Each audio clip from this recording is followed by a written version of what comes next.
Hey guys, this is Jacolia of Jacolia Gems. Thank you for once again coming back to view my channel. For those of you that are new, I hope that you hear something that will persuade you to hit that subscribe button. For my family, welcome home. Thank you once again for all the love, for all the support. Now let's jump straight into this video. It's going to be a couple of minutes, okay? Because this is something that needs to be talked about. Polygamy in the black community. Where did it come from? Is it biblical? Is this a Hebraic marker? Is it being practiced righteously today? Is it still supposed to be practiced in captivity? Now, let's take you to the Near East. And when I mean the Near East, I'm talking about Africa, all of Africa, Northeast Africa, West Africa, the Levant, Sumeria, all of that area over there that they call the Middle East, which was a term coined, I believe, in the 1960s, 1940s. Go ahead and Google it. And if you look today, that small landmass, which they call Israel, that was created by the Rothschild in 1948, actually sits on the African tectonic plate on today. The Middle East does not exist. It's literally a term to begin to justify whitewashing Egypt. And if they whitewash Egypt, then they could whitewash the Bible. So let's keep on talking, y'all. So when you look into Near Eastern culture, before the Israelites were ever called the Israelites, polygamy was practiced amongst Hebraic and Canaanite people.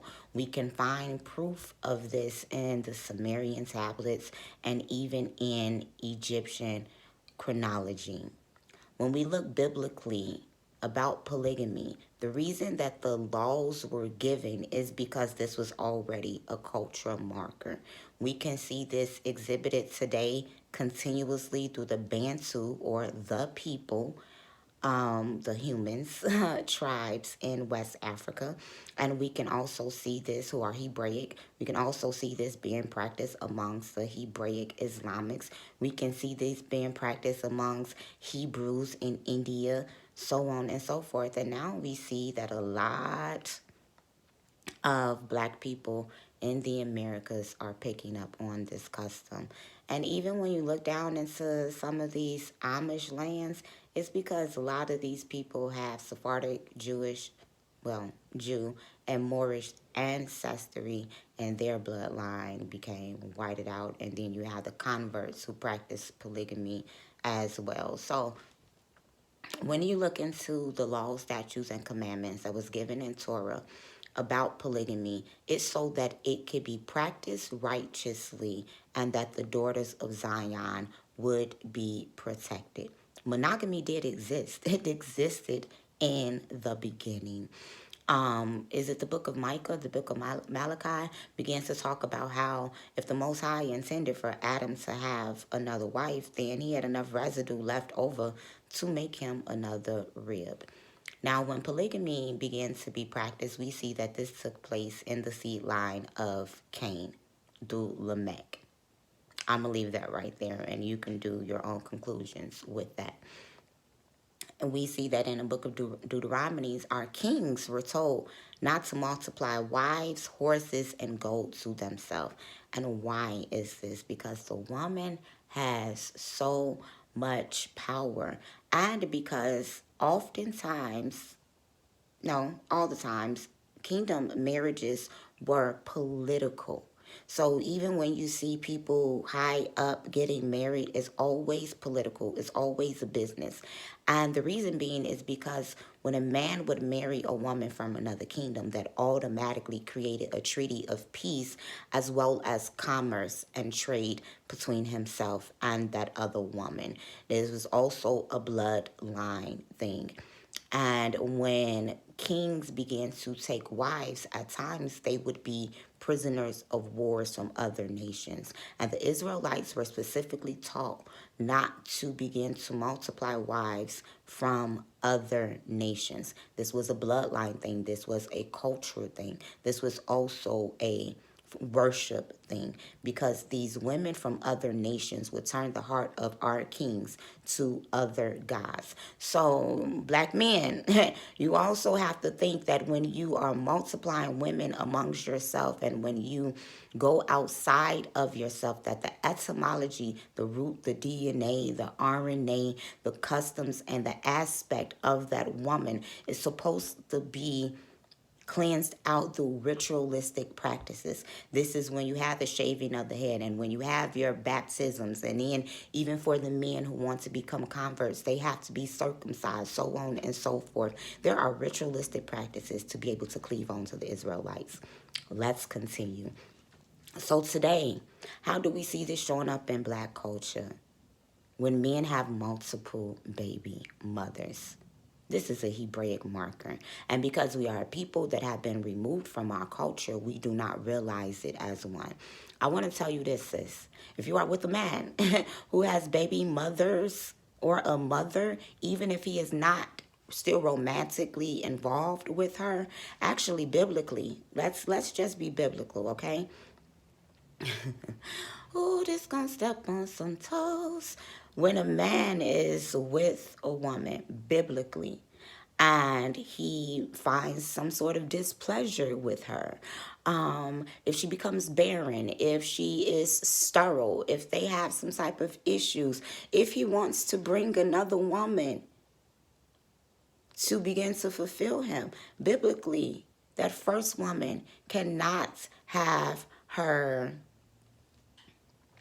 pleasure be diminished, or her money, or her clothes. He is still obligated to take care of her in the same way that he did before. So if we be biblical, and I'm not condoning it, like, I need y'all to listen to me. If we be biblical, if that man's sleeping with his baby mom and taking care of her, and you came in on the scene, he was supposed to marry her. We'll make another video about that. He was supposed to marry her if we were still keeping law, statutes, and commandments the way that we supposed to. And for some Israelites, because I was under the impression that polygamy could not be practiced in captivity, but that's not even biblical, because there's no scripture that says only practice this in the land. We didn't even have a land. We weren't even the Israelites before when we started practicing polygamy. So we have to stop pushing this doctrine based off of our emotions.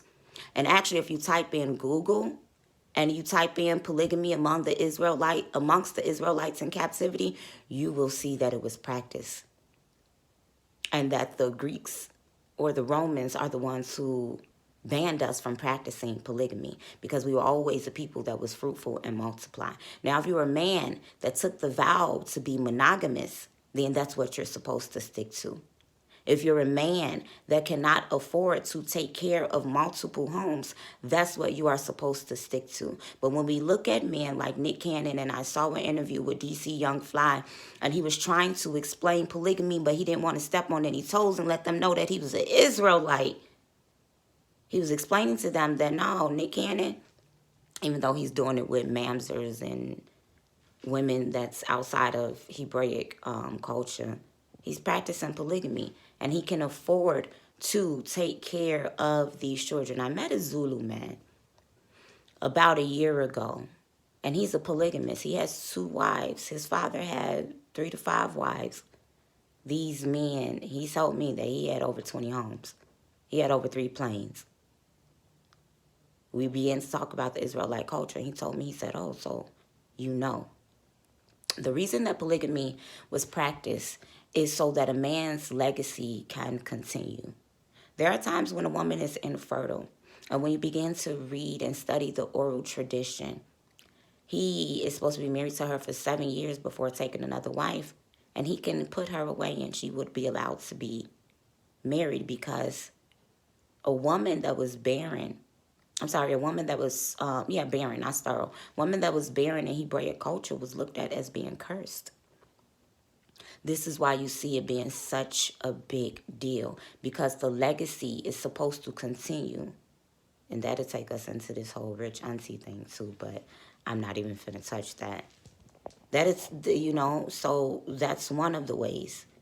If a man sees a woman, or if the first wife has a need, if there's a need in the home for help, even if that second woman isn't coming in to carry a seed, that first wife can have all of the babies, and there's a need. There has to be a justifiable need. It's not supposed to be rooted in lust.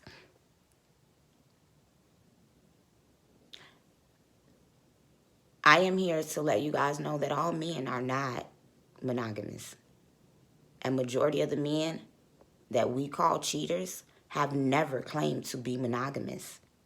So stop lying on these men and talking about he cheating on you. Now, once again, like I said, if you made a vow to be monogamous, and I don't mean him standing at the altar and vowing to marry you, because that's not him vowing to be monogamous. Those are two totally different things. Unless in his vows he say, I promise to be with you and only you. If this man cheated on you, quote unquote, because he's not cheating, if you know about it, it's not cheating. It is not cheating if you know about it and you stay. It's just not. That's you lying to yourself. If this man was sleeping with other women before you got married, to have the expectation of monogamy is mental illness. So y'all, let's look at this Hebraic marker and realize that this was part of our culture. Not for men to make babies and leave women and to create broken homes, but for men to have a home that's established and up on agreement with that first woman. If there's a need, if there is barrenness, if he has a desire and he comes and sits and talks to you about it.